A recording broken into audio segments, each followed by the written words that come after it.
Seri 5 Pedang Kayu Harum. Pendekar Sadis. Cerita, Ho Ping Hu. Audiobook, novel silat. Bab 10. Bukan main lega rasa hati Tian Xin mendengar keterangan ayah angkatnya itu, akan tetapi dia pun merasa malu karena pendekar itu menyambung. Betapapun juga, kalau hal itu terlalu sering terjadi, amat tidak baik bagi kemajuan latihan silatmu, dan juga hal itu menandakan suatu batin yang lemah. Memang harus diakui, hal seperti yang dialami oleh Tian Xin itu, yaitu bermimpi dan menumpahkan mani di waktu tidur, banyak dialami oleh pemuda-pemuda yang menanjak dewasa. Bahkan perbuatan onani pun banyak dilakukan oleh pemuda-pemuda untuk memperoleh kepuasan seksual tanpa harus berhubungan dengan wanita karena untuk hal itu mereka belum berani melakukannya dan tidak mempunyai kesempatan untuk melakukannya. Dan betapa banyaknya pemuda yang merasa tersiksa, diam-diam merasa seolah-olah dia telah melakukan sesuatu yang amat buruk dan berdosa, namun hal itu telah menjadi kebiasaan yang mencandu, yang sukar dilepaskannya, dia telah terikat oleh rangsangan kenikmatan yang menuntut pengulang-ulangan. Dan setiap kali habis melakukan hal itu timbul rasa menyesal yang membuat dia akan merasa semakin rendah diri. Tidak keliru pernyataan pendekar Chia Xin Liong bahwa rasa bersalah yang menimbulkan takut dan malu itu akan menciptakan perasaan rendah diri dan hal ini jauh lebih berbahaya daripada perbuatan onani itu sendiri. Oleh karena itu, bagi para pemuda yang merasa mempunyai penyakit ini, waspadalah, buanglah jauh-jauh rasa rendah diri yang timbul dari penyesalan, rasa takut, dan malu dan rasa berdosa itu. Akan tetapi di samping itu harus waspada juga bahwa perbuatan itu adalah suatu perbuatan yang timbul dari kebiasaan yang sudah mencandu, dan bahwa perbuatan akibat kebiasaan itu memang amat tidak baik bagi kesehatan hati dan batin. Mengekang atau menekannya tiada guna karena akan selalu timbul, makin dikekang makin kuat daya rangsangnya sehingga tak tertahankan, lalu berbuat lagi, sehabis berbuat menyesal. Demikian selanjutnya. Ini bukan berarti bahwa hal itu harus dibiarkan saja berlangsung. Sama sekali tidak, karena kalau sampai berlarut-larut, akibatnya amat tidak baik bagi badan dan batin. Akan tetapi kalau kita mau menghadapi hal itu setiap kali dia timbul. Setiap kali rangsangan untuk melakukan onani itu timbul, bahkan sebelum timbul, kita membuka mata dengan waspada dan penuh kesadaran, tanpa ada keinginan untuk menekan, hanya mengamati saja dengan penuh perhatian, mempelajarinya, menyelidikinya. Itu saja. Dan hal ini hanya dapat dilaksanakan, bukan hanya merupakan teori lapuk, melainkan dihayati dan dilaksanakan setiap kali dia timbul. Buka mata, amati dengan penuh perhatian, penuh kewaspadaan. Akan nampaklah bahwa pendorongnya bersumber kepada si aku yaitu pikiran yang mengenangkan atau mengingat-ingat, membayang-bayangkan kembali kenikmatan-kenikmatan yang pernah dirasakannya. Si aku yang ingin mengejar kenikmatan inilah yang menjadi pembujuk, pendorong sehingga, pertahanan, yang kita bangun itu ambruk dan kita menyerah kepada kehendak si aku, yaitu nafsu ingin memuaskan diri, ingin menikmati. Maka, apabila kita membuka mata memandang, penuh perhatian, tanpa adanya si aku, maka si aku yang mengejar kesenangan itu tidak ada, yang ada hanyalah kewaspadaan yang menimbulkan kesadaran dan pengertian, dan lahirlah tindakan-tindakan spontan yang akan melenyapkan semua kebiasaan itu. Mimpi tentang hubungan seks, maupun onani, keduanya adalah akibat daripada si aku atau pikiran yang mengenang dan mengingat-ingat kembali kenikmatan. Kalau ingatan itu bertumpuk di bawah sadar, lalu timbul dalam mimpi. Sedangkan onani dilakukan karena tidak dapat menahan dorongan gairah yang timbul dan mendesak. Hubungan seks adalah sesuatu yang wajar, yang suci. Akan tetapi kalau terdorong oleh pikiran yang mengejar kenikmatan, lalu terjadilah hal-hal yang tidak wajar. Pengamatan diri tanpa pamrih sesuatu akan melahirkan kebijaksanaan mendisiplin diri, bukan disiplin paksaan melainkan timbul dengan sendirinya sehingga hubungan seks menjadi sesuatu yang indah, dilakukan tepat pada waktunya, tempatnya, keadaannya dan sebagainya. Mendengar ucapan pendekar Chia Xin Liong, lenyaplah kekhawatiran Tian Xin. Akan tetapi berbareng dengan terjadinya peristiwa itu, mulailah dia menjadi dewasa dan perhatiannya terhadap gadis-gadis sebayanya pun semakin besar. Akan tetapi pemuda tanggung ini selalu dapat menahan nafsunya, sesuai dengan ajaran kebatinan yang diterimanya dari Hong San Huisio. Dengan demikian, rasa tertarik itu hanya dilampiaskan saja melalui kerling memikat dan senyum manis setiap kali dia bertemu dengan gadis-gadis dusun. Tentu saja sikap Tianxin ini makin menarik para gadis itu dan segera pemuda tampan yang mereka sebut Cheng Kongcu ini menjadi bahan percakapan mereka sehari-hari. Sikap Tianxin ini terbalik sama sekali dibandingkan dengan sikap Han Tiong yang pendiam, terbuka dan jujur. Pemuda ini, alim, bukan karena pengekangan batin, bukan karena paksaan akan tetapi memang pikirannya bersih daripada bayangan-bayangan kesenangan berahi seperti yang digambarkan dalam batin Tianxin. Pada suatu hari, lewat tengah hari yang panas dua orang pemuda itu berjalan di dalam hutan. Tianxin memanggul seekor kijang yang berhasil mereka robohkan dalam perburuan itu. Tianxinlah yang membujuk-bujuk kakak angkatnya untuk berburu hari itu. Aku ingin sekali makan daging kijang, Tiongko.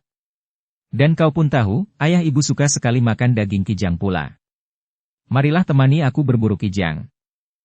Dibujuk-bujuk akhirnya Han Tiong yang amat menyayang adik angkatnya itu pun setuju dan hampir sehari penuh mereka berkeliaran di dalam hutan memburu kijang.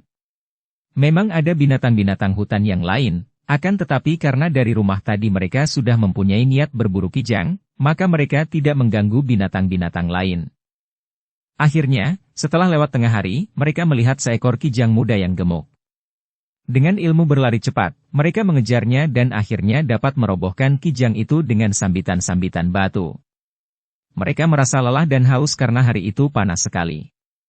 Ketika mereka melewati sebuah danau kecil yang airnya jernih, mereka berhenti, melempar bangkai kijang itu ke bawah sebatang pohon dan mereka lalu mencuci muka, tangan dan kaki sehingga terasa segar sekali. Rasa sejuk ini membuat mereka ingin mengasuh. Tempat ini sunyi, sejuk dan indah. Mari kita mengasuh sambil berlatih siulian, Sinte. Kata Han Tiong. Adiknya setuju dan mereka berdua lalu duduk bersila di antara semak-semak, di atas rumput yang hijau tebal. Bangkai kijang itu mereka simpan pula di atas cabang pohon agar jangan diganggu binatang buas. Di balik semak-semak di tepi danau itu mereka duduk bersila dan bersamadi, berdampingan dan Tianxin duduk di dekat danau, kakak angkatnya di sebelah kirinya. Karena badan lelah, kemudian terasa segar terkena air dingin dan tempat itu memang sejuk, dikipasi angin semilir, maka kedua orang muda itu dapat bersamadi dengan hening dan tenteramnya dan mereka sudah lupa akan waktu. Tanpa mereka sadari, mereka telah duduk berjam-jam sampai matahari mulai condong jauh ke barat dan sinarnya tidak panas lagi.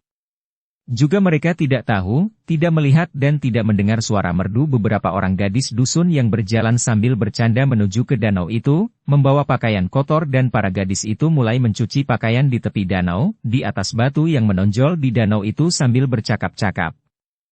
Karena dua orang itu bersamadi di balik semak-semak, dan karena biasanya tempat itu tidak pernah ada orangnya, maka empat orang gadis itu sama sekali tidak pernah tahu bahwa tak jauh dari mereka terdapat dua orang muda tengah bersamadi.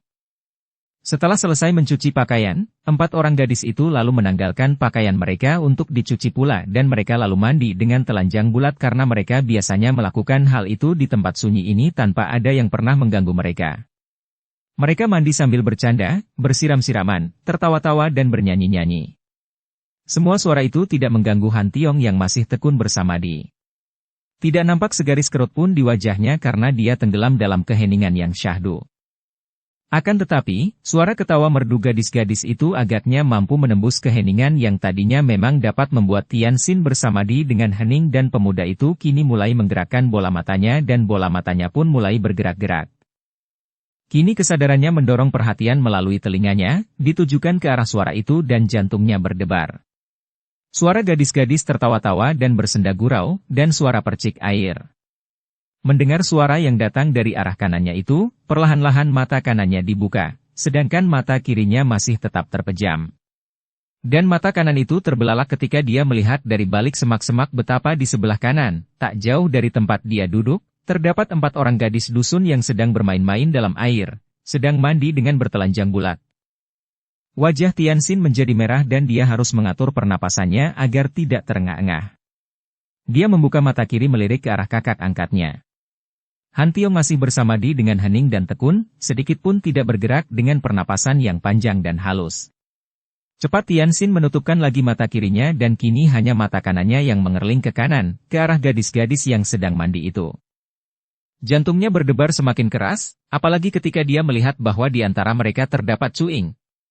Gadis ini merupakan kembang dusun di sebelah selatan Lembah Naga, seorang dara remaja yang manis sekali dan sudah beberapa kali Tianxin bertemu dengan dara manis ini yang menarik hatinya, lebih daripada dara-dara lainnya. Kalau biasanya di waktu bertemu dengan Cuing, dara itu sudah tampak manis, kini dalam keadaan tanpa pakaian sama sekali itu Cuing nampak lebih jelita lagi, dengan kulit tubuh yang putih kekuningan, dengan lekuk lengkung tubuh yang menggairahkan. Setelah mata kanan Tiosin meliar ke arah tubuh 4 orang dara itu, akhirnya pandang matanya berhenti dan terpesona kepada Cuing seorang dan dia hampir tak dapat menahan mulutnya untuk berseru kecewa ketika 4 orang dara itu menghentikan dan mengakhiri mandi mereka dan selalu mengeringkan tubuh mereka lalu mengenakan pakaian bersih. Karena merasa kurang leluasa mengikuti gerakan-gerakan mereka, Tianxin kini mendoyongkan tubuhnya dan menguak semak-semak agar dapat melihat lebih jelas lagi. Akan tetapi tiba-tiba seorang di antara 4 gadis itu melihat gerakan ini. Mata dara itu terbelalak dan dia berseru. Ada orang mengintai kita. 3 orang kawannya cepat menengok ke arah tempat yang ditunjuk dara itu, dan mereka semua melihat Tianxin.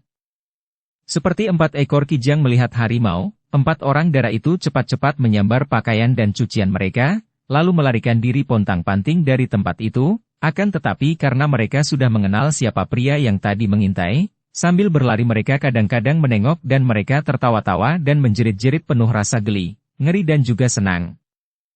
Jeritan-jeritan ini menggugah Han Tiong dari samadhinya. Dia membuka mata dan melihat betapa adik angkatnya masih bersila dengan anteng, akan tetapi dari gerakan bola mata adiknya dia dapat menduga bahwa tentu adiknya itu terganggu pula oleh suara jeritan-jeritan tadi. Sinte, suara apakah yang menjerit tadi? Dan Han Tiong memandang ke arah suara yang masih terdengar lapat-lapat. Heh, suara apa? Aku tidak tahu, benar, itu masih terdengar suaranya, seperti suara wanita tertawa. Kata Tianxin, pandai sekali dia bergaya seperti orang yang tidak tahu apa-apa. Senja telah mulai tiba.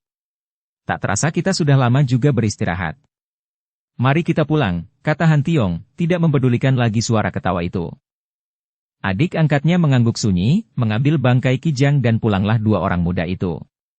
Akan tetapi di luar tahu Han Tiong, adik angkatnya berjalan memanggul bangkai kijang sambil melamun, mengenangkan kembali penglihatan yang membuat jantungnya masih tetap berdebar dan tiap kali dia membayangkan Cuing, dia tersenyum sendiri. Semenjak terjadinya peristiwa itu, mulailah Tianxin mendekati Cuing yang semakin menarik hatinya itu. Dara dusun itu kelihatan manja dan kelihatan seperti jinak-jinak merpati, kalau didekati menjauh malu-malu dan kalau dari jauh mengerling dan senyum-senyum memikat. Melihat keadaan 2 orang muda remaja ini, teman-teman mereka, yaitu para pemuda dan gadis dusun seringkali menggoda mereka. Cuing digoda teman-temannya dan hal ini semakin menambah rasa cinta yang tumbuh di hatinya terhadap pemuda yang menjadi idaman semua gadis di sekitar Lembah Naga itu.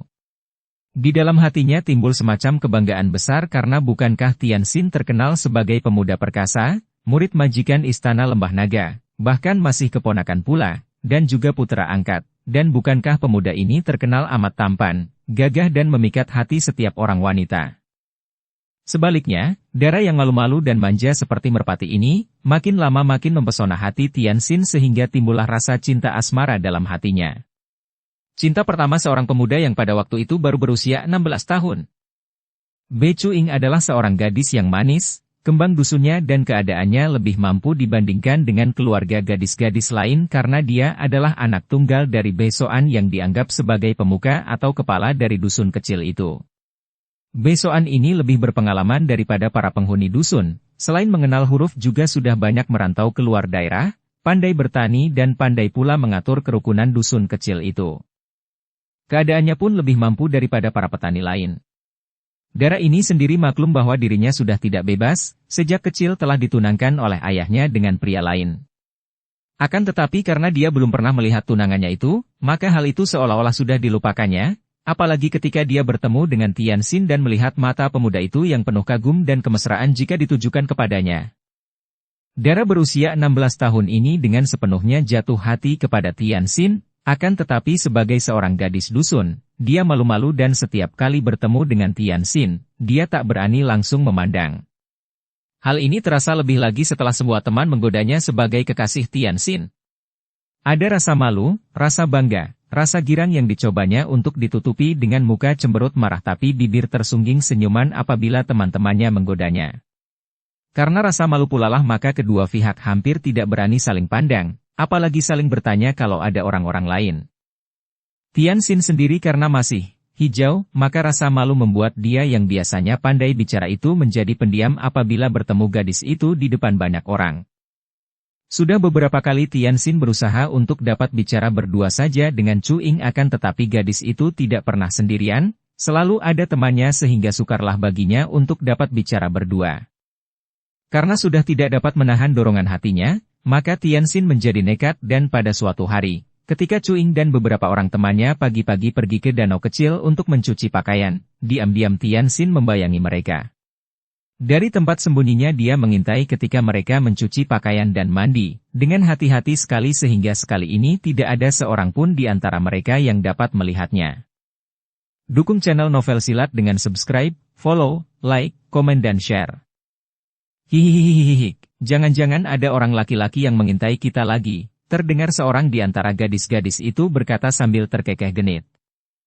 Mendengar ini, semua gadis cepat-cepat menutupi tubuh sedapatnya dengan kedua tangan dan mata mereka yang bening itu terbelalak memandang ke kanan kiri.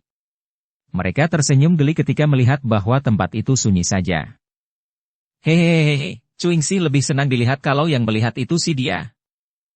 Ih, jorok kau. Bukan aku saja yang terlihat, akan tetapi kalian bertiga juga. Bantah Chu Ying dan wajahnya berubah merah sekali. Mana bisa?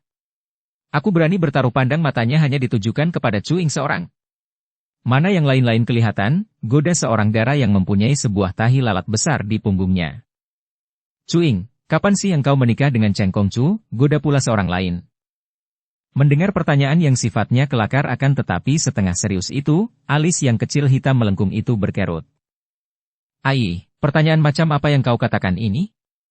Mana dia mau dengan gadis dusun macam aku? Pula, mana ada pihak perempuan bicara tentang perjodohan? Hihihi, siapa tidak tahu bahwa dia sudah tergila-gila kepadamu? Dan engkau tergila-gila kepadanya? Siapa sih yang tidak tergila-gila kepada Kongcu itu? Mendengar kelakar teman-temannya, Chu Ying berkata. Sudahlah, mari kita naik, aku kan pulang. Gadis-gadis itu sambil tertawa-tawa lalu mengenakan pakaian bersih. Wajah mereka nampak segar kemerahan setelah mandi air yang dingin itu, terutama sekali, dalam pandangan Tianxin, wajah Chu Ying nampak seperti sekuntum bunga mawar hutan yang amat indah permai.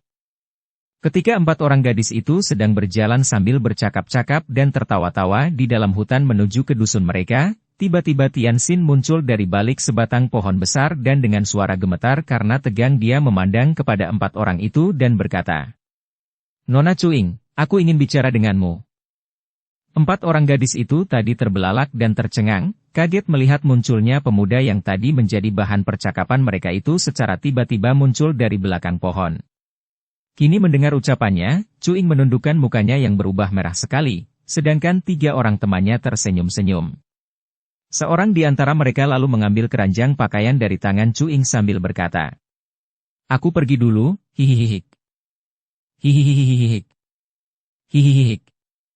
Tiga orang gadis itu terkekeh-kekeh dan berlari-lari kecil meninggalkan Chu Ying sambil membawakan cuciannya.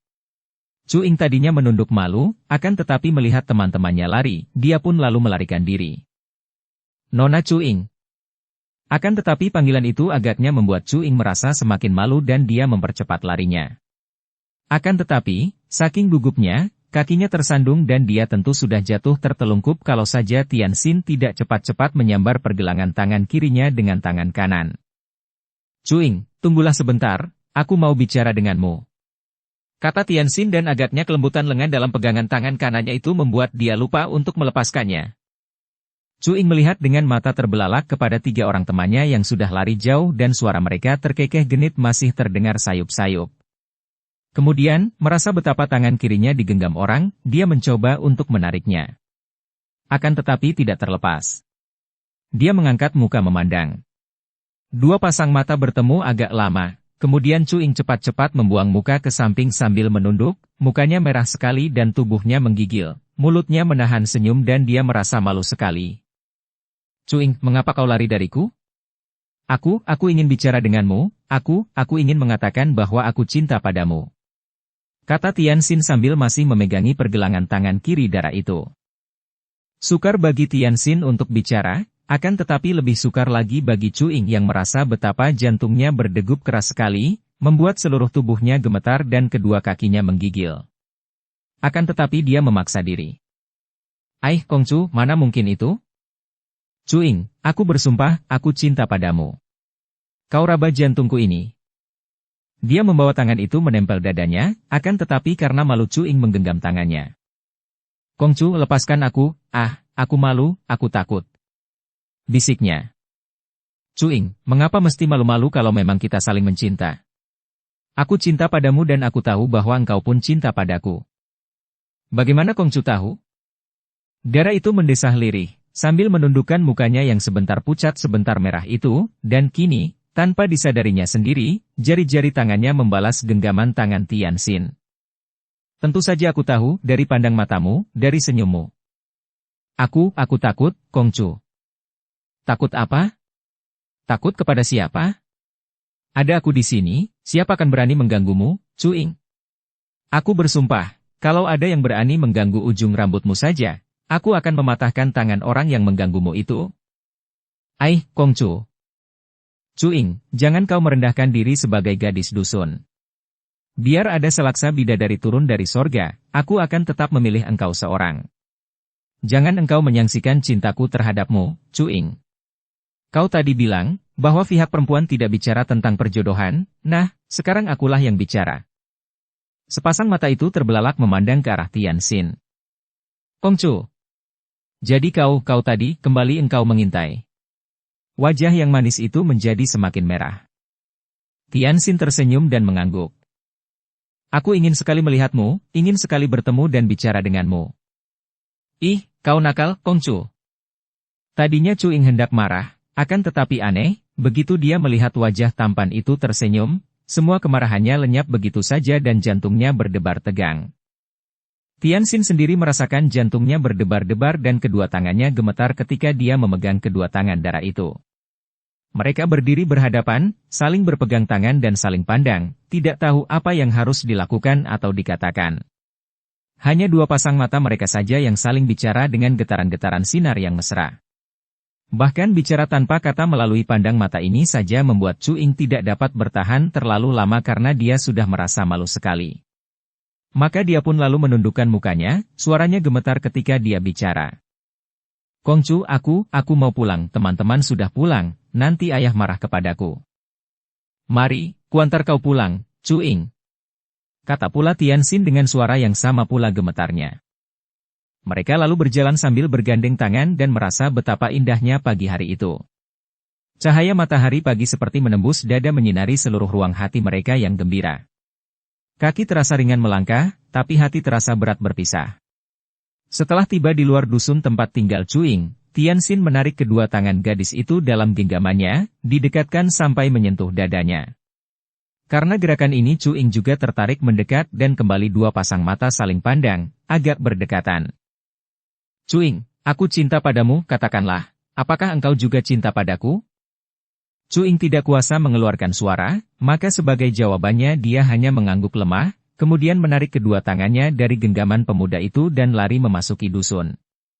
Agaknya setelah dia terlepas dari pegangan pemuda itu, timbul keberaniannya dan dia menoleh sambil tersenyum. Kongcu, besok pagi-pagi aku ke danau. Lalu berlarilah dia dengan senyum masih menghias bibirnya yang merah.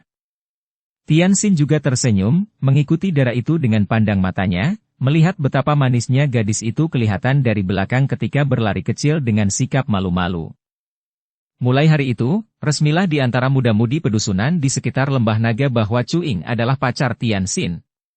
Dan semenjak hari itu, sering Tianxin mengadakan pertemuan berdua saja dengan Cuing, yaitu kalau Cuing memperoleh kesempatan pergi ke danau untuk mencuci pakaian atau mandi. Akan tetapi karena Tianxin sendiri adalah seorang pemuda berusia 17 tahun yang masih hijau, maka di dalam pertemuan itu mereka berdua hanya bercakap-cakap dengan lirih dan mesra, dan kemesraan yang terjadi di antara mereka hanya terbatas kepada saling sentuh dan saling genggam tangan saja. Akan tetapi, berahi merupakan pendorong yang kuat dan juga merupakan guru alamiah yang amat pandai. Apalagi Tianxin juga kadang-kadang mendengar percakapan dari teman-temannya apabila mereka bercanda dan mendengar tentang kemesraan antara suami istri. Oleh karena itu, sentuhan-sentuhan dan saling genggam tangan itu semakin lama dilanjutkan dengan pencurahan kemesraan yang semakin berani dan akhirnya, pada suatu pagi ketika mereka mengadakan pertemuan berdua saja di dalam hutan, Tianxin merangkul leher Cuing dan mencium pipinya. Mula-mula Cuing terkejut, akan tetapi darah remajanya bergolak dan beberapa kali pertemuan berikutnya, mereka sudah berani saling peluk dan saling berciuman dengan mesra dan dengan sepenuh kasih sayang. Mereka tidak tahu betapa ada sepasang mata yang mengintai mereka dari jauh, dengan sinar mata penuh iri hati. Itulah sinar mata dari seorang gadis lain, seorang teman baik Cuing, yang diam-diam jatuh cinta pula kepada Tianxin. Hal yang sama sekali tidak mengherankan karena hampir semua gadis di pedusunan itu tergila-gila belaka kepada pemuda yang tampan, gagah dan ramah serta manis budi ini. Tianxin dan Cuing tidak tahu betapa gadis itu diam-diam pergi melapor kepada Paman Bei, yaitu ayah kandung Cuing. Keluarga ini memang sudah mendengar kabar angin tentang hubungan putri mereka dengan Cheng Kongcu, akan tetapi karena mereka itu merasa hormat dan segan kepada keluarga penghuni Istana Lembah Naga, mereka pura-pura tidak mendengar berita itu dan mereka percaya bahwa hubungan itu hanyalah hubungan persahabatan belaka.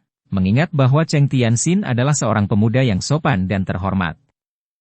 Akan tetapi, ketika mendengar laporan gadis itu betapa putri mereka mengadakan pertemuan berdua saja dengan Tianxin, bahkan gadis itu melihat betapa mereka saling berpelukan dan berciuman, keluarga B menjadi terkejut dan marah sekali. Tak mereka sangka akan terjadi hal seperti itu, karena biasanya, setiap kali pergi dari rumah untuk mencuci ke danau, Cuing selalu tentu disertai oleh beberapa orang teman, bahkan gadis yang melapor itu sendiri pun menemaninya. Paman B itu bergegas pergi mengunjungi Istana Lembah Naga setelah berganti pakaian yang pantas. Dengan wajah mengandung kecemasan, namun sinar mata penuh penasaran dia lalu mohon bertemu dengan Chia Tai Hiap, demikian sebutan Chia Sin Leong yang menjadi majikan istana itu. Tidak aneh bagi keluarga Chia untuk menerima kunjungan seorang petani, karena memang dia selalu membuka hati dan tangan untuk menerima mereka dan membantu semua kesulitan para petani itu. Akan tetapi ketika melihat wajah yang serius dari tamunya itu, dia merasa heran dan juga tertarik. "Betuako, ada keperluan apakah engkau pagi-pagi datang berkunjung?" tanyanya dengan suara ramah. Petani itu membungkuk dan memberi hormat dengan sikap sungkan, dibalas dengan penuh keheranan oleh tuan rumah. Pada saat itu, Bicu keluar dari dalam dan melihat bahwa suaminya menerima seorang tamu yang dikenalnya sebagai seorang petani dari sebuah dusun tak jauh dari Lembah Naga. Nyonya muda ini pun ikut pula menyambut. Dia tidak tahu betapa kehadiran nyonya ini membuat petani B merasa semakin sungkan dan takut-takut untuk mengeluarkan isi hatinya. "Betuako, agaknya ada sesuatu yang amat penting yang ingin kau sampaikan kepadaku. Hayo, katakanlah, kami siap mendengarkan." Suara pendekar itu terdengar lembut dan ramah sekali sehingga berhasil mengusir rasa sungkan dan takut di hati tamunya. Petani B menelan ludah beberapa kali, kemudian dia berkata, "Maafkan saya, Chia Tai Hiap, saya datang untuk bicara tentang Cheng Kongcu." Sin Leong dan istrinya saling lirik, hati mereka merasa heran akan tetapi juga khawatir. "Tentang Tianxin? Apakah yang terjadi?" tanya Sin Leong. Melihat sikap tamunya yang takut-takut, Bicu ikut bicara. "Ceritakanlah dengan tenang dan jangan takut." Suaranya manis dan lembut sehingga kini petani itu merasa hilang takutnya. "Harap Tai Hiap berdua maafkan. Saya terpaksa melaporkan hal ini demi kebaikan kedua pihak. Begini, Tai Hiap. Seperti Tai Hiap mungkin sudah mengetahui, saya mempunyai seorang anak perempuan bernama Cuing, yang sudah menjelang dewasa. Semenjak kecil, anak saya itu telah kami tunangkan dengan putra keluarga Sung di Dusun Selatan. Dengan demikian berarti bahwa anak perempuan kami ini telah menjadi calon istri orang secara sah." Sampai di sini, petani itu berhenti bicara, seolah-olah dia masih merasa berat untuk melanjutkannya. "Betuako, apa hubungannya penjelasanmu itu dengan Tianxin?" Sin Leong mendesak dan ingin tahu sekali. "Tai Hiap, sudah beberapa hari lamanya ini, terjalin hubungan yang akrab antara Cuing dan Cheng Kongcu." Kembali dia berhenti. Sin Leong tersenyum, senyum untuk menutupi hatinya yang mulai merasa tidak enak, lalu katanya ramah. "Ai, Betuako, apa salahnya dengan itu? Antara kami dan Tuako pun terjalin hubungan akrab, bukan? Maka apa salahnya kalau anak-anak kita juga menjadi sahabat yang baik? Tentu saja, Tai Hiap, kalau hanya hubungan akrab, tentu keluarga kami merasa amat terhormat dan berterima kasih, akan tetapi... Akan tetapi bagaimana? Bicu mendesak. Mereka itu bukan hanya berhubungan seperti sahabat biasa, melainkan menurut keterangan beberapa orang saksi, mereka saling mengadakan pertemuan berdua, dan mereka itu bermesraan, berpacaran. Berpacaran? Apa maksudmu? Sin Liong bertanya kaget dan heran.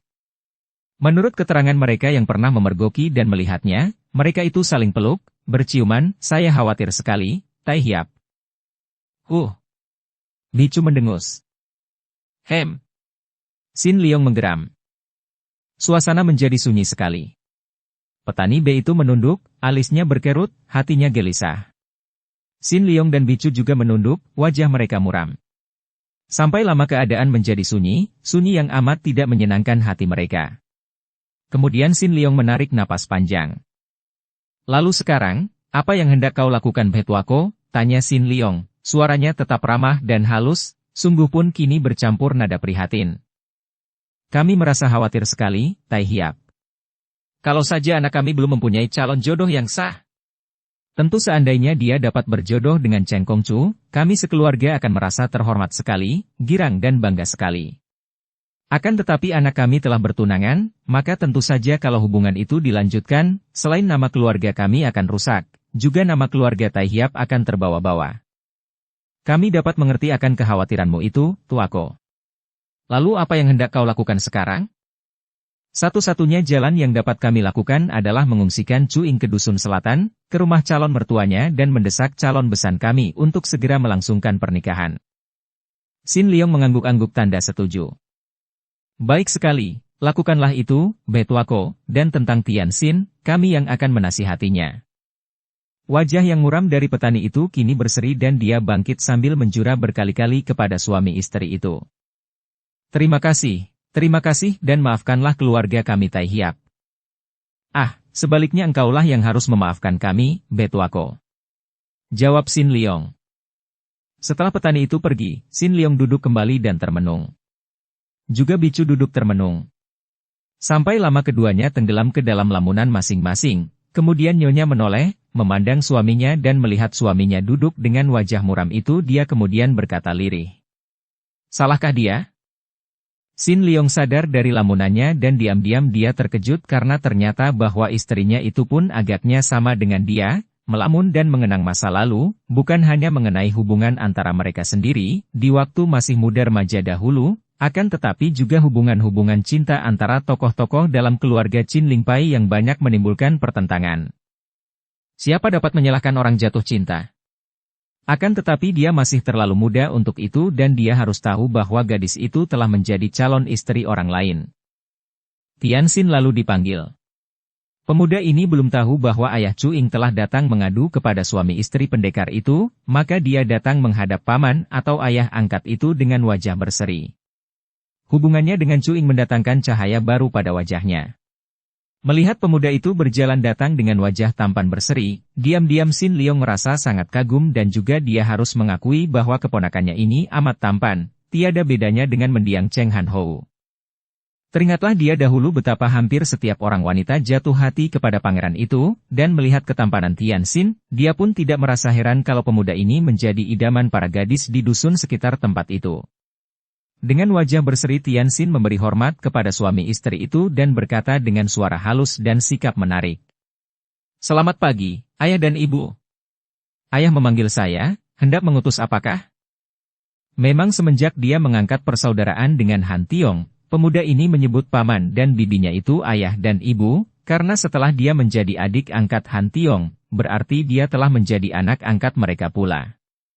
Sebutan ayah dan ibu yang dilakukan oleh Tian Xin tanpa mereka meminta itu diterima oleh suami istri ini yang memang menaruh rasa kasihan dan sayang kepada pemuda itu. Tian Xin, di mana kakakmu Han Tiong? Dia sedang membantu para paman bekerja di ladang. Apakah perlu saya panggil Tiongko ke sini, ayah? Tidak usah. Kami memang hendak bicara denganmu. Kau duduklah, Tian Xin. Mendengar suara yang singkat dan tegas itu Tianxin merasa kaget juga. Akan tetapi sesuai dengan ajaran ayah angkatnya, dia bersikap tenang dan duduk dengan hormat menghadapi suami istri itu. Tianxin, apakah yang telah terjadi antara engkau dan Cuing, putri petani B di kaki bukit itu? Pertanyaan yang tiba-tiba datangnya dan sama sekali tak pernah disangka-sangkanya ini mengejutkan hati Tianxin. Akan tetapi dia ternyata telah mampu menguasai perasaannya, dan pada wajah yang tampan itu tidak nampak sesuatu, kecuali sepasang mata yang tajam itu terbelalak dan menatap wajah Xin Liong seperti orang terheran. Tidak terjadi apa-apa antara dia dan saya, ayah, jawabnya, suaranya tenang dan halus sama sekali tidak membayangkan kegelisahan sehingga diam-diam Xin Liong kagum sekali akan ketenangan putra angkatnya itu. Bicu yang merasa kasihan melihat putra angkat ini karena dia tahu betapa sakitnya hati kalau diputuskan atau dipisahkan dari orang yang dicinta, bertanya dengan suara lembut. Tianxin, apakah antara engkau dan Cuing ada hubungan cinta? Ketika mendengar ayah angkatnya menyebut nama Cuing tadi, Tianxin sudah menduga bahwa tentu orang tua itu sudah tahu akan hubungannya dengan gadis itu, maka pertanyaan yang lebih langsung dan terbuka dari ibu angkatnya ini tidak mengejutkan hatinya. Akan tetapi ada perasaan malu-malu menyelinap di dalam hati sehingga tanpa disadarinya sendiri, biarpun sikapnya tenang, akan tetapi kedua pipinya yang berkulit halus putih seperti pipi wanita itu menjadi kemerahan. Sejenak dia menatap wajah ibu angkatnya, kemudian dia menunduk dan mengangguk. Benar, ibu. Jawabnya lirih. Xin Liong dan Bicu saling pandang. Mereka sebetulnya tidak suka mencampuri urusan cinta antara seorang pemuda dan seorang gadis, apalagi kalau pemuda itu anak angkat mereka sendiri. Akan tetapi terdapat ketidakwajaran dalam hubungan, terpaksa Xin Liong mengeraskan hatinya dan suaranya terdengar tegas ketika dia bicara lagi. Tianxin, tahukah engkau bahwa Bai Cuing sejak kecil sudah dijodohkan dengan orang lain dan menjadi calon istri pria lain? Tianxin terbelalak, mengerutkan alisnya dan menggeleng kepala. Saya tidak tahu sama sekali tentang hal itu, ayah. Bagus. Xin Liong mengangguk-angguk dan memang hatinya terasa lapang. Orang yang tidak tahu berarti tidak sengaja dan perbuatan yang dilakukan tanpa kesengajaan tak dapat dibilang bersalah atau melanggar. Kemudian dia menunduk dan mengangguk. Nah, kalau engkau tidak tahu, sekarang ketahuilah bahwa Bai Cuing adalah calon istri orang lain, sudah ditunangkan sejak kecil dan oleh karena itu, mulai saat ini juga engkau harus memutuskan hubunganmu dengan dia. Tianxin terkejut, memandang pendekar itu. Akan tetapi, ayah. Seorang pendekar tidak akan melakukan hal-hal yang melanggar susila, bentak Xin Liong dan pemuda itu menundukkan mukanya yang berubah agak pucat.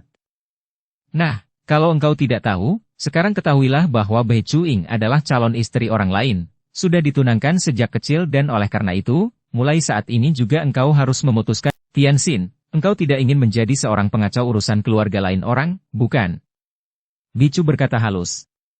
Cuing sudah bertunangan, berarti dia telah mempunyai jodoh yang sah, dia tidak bebas lagi. Seorang pendekar harus selalu tertib menjaga perbuatannya sendiri, harus selalu mempunyai garis kebijaksanaan, tidak akan melanggar peraturan dan akan menjaga namanya dengan taruhan nyawa. Kalau engkau mendekati wanita yang sudah mempunyai calon suami, berarti engkau telah melakukan suatu hal yang busuk dan namamu akan terseret ke dalam lumpur kehinaan. Mengertikah engkau, Tianxin? Tianxin tidak mampu bicara lagi, hanya mengangguk-angguk dan dia merasa betapa hatinya perih dan nyeri.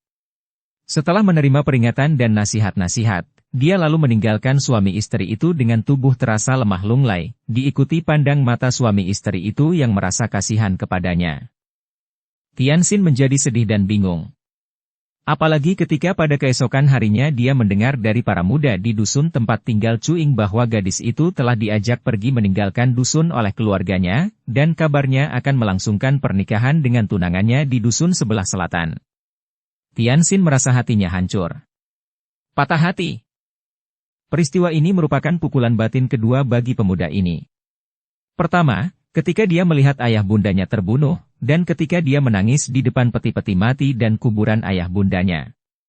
Rasa duka yang mengandung dendam ini menggores kalbunya, akan tetapi setelah dia mempelajari ilmu kepada Hong San Huisio, perasaan duka dan dendam itu dapat ditekannya dengan pelajaran-pelajaran kebatinan yang diterimanya dari Huisio itu sehingga hampir tak pernah terasa lagi. Akan tetapi, sekarang Setelah dia menerima pukulan batin untuk kedua kalinya yang cukup mendatangkan rasa nyeri dan memperbesar perasaan iba diri, maka luka lama itu pun berdarah kembali. Dan dia pun tak dapat menahan guncangan batin ini dan jatuh sakit. Sin Leong dan Bicu mengerti akan keadaan anak angkat ini, akan tetapi mereka pun tahu bahwa membiarkan anak itu beristirahat dengan tenang akan menyembuhkannya, karena sesungguhnya jasmaninya tidak menderita sakit sesuatu, hanya terpengaruh oleh tekanan batin dan kekecewaan belaka. Akan tetapi, Han Tiong merasa khawatir sekali dan pemuda ini boleh dibilang siang malam menjaga adik angkatnya, merawatnya dengan penuh perhatian dan sikap kakak angkat ini, sikap yang tidak dibuat-buat melainkan yang keluar dari kasih sayang murni, merupakan obat dan penghibur yang manjur bagi Tianxin karena pemuda ini dapat melihat bahwa ada orang lain yang masih benar-benar amat menyayangnya, yaitu Han Tiong. Betapa menyedihkan melihat bahwa yang kita sebut-sebut cinta itu hampir selalu, atau sebagian besar, berakhir dengan kedukaan. Kalau ada seorang muda dan seorang mudi saling jatuh cinta, terdapat suatu daya tarik yang amat kuat di antara mereka. Daya tarik ini antara lain diciptakan oleh kecocokan selera, akan kecantikan atau ketampanan wajah, kecocokan watak masing-masing, lalu dipupuk dan diperkuat oleh pergaulan yang semakin akrab. Semua ini menciptakan daya tarik yang mendorong mereka untuk selalu saling berdekatan karena kehadiran masing-masing merupakan hal yang menyenangkan. Tentu saja semua itu didasari lebih dulu oleh daya tarik antar kelamin yang sudah terbawa semenjak lahir. Kemudian, mereka merasa saling jatuh cinta. Sayangnya, rasa cinta ini selalu ditunggangi oleh nafsu ingin menyenangkan diri belaka sehingga timbullah nafsu ingin menguasai, ingin memiliki, dan yang paling kuat adalah nafsu seks. Setelah demikian, mulailah bermunculan perangkap-perangkap yang akan menjebak kita ke dalam kedukaan, melalui hubungan cinta kasih yang sebenarnya amat suci itu. Bersambung ke bab 11. Dukung kami dengan subscribe, follow, like, komen dan share. Terima kasih.